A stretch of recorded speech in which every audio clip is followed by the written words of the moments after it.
Maruša Mišmaš, pripadnica športne enote v Slovenski vojski. Treniram atletiko in sicer tek. Moja glavna disciplina je 3000 metrov z ovirami.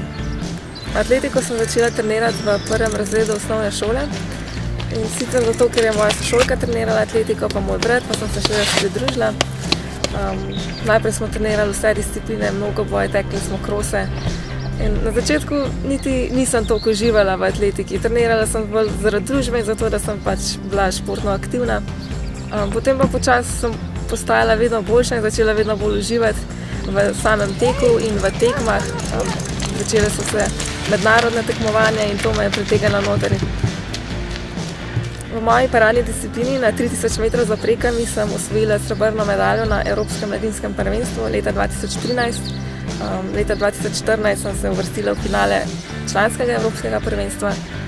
V letu 2016 sem izpolnila normo za olimpijske igre, potem pa sem se žal poškodovala. Letos pa sem se vrnila po poškodbi in spet otekla vrhunski rezultat in dosegla normo za sredozemske igre in evropsko prvenstvo, ki bo letos avgusta v Berlinu.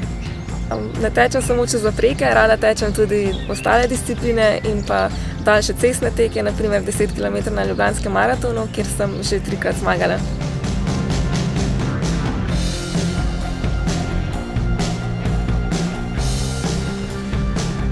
Zaposlitev v Slovenski vojski mi omogoča, da nemoteno treniram.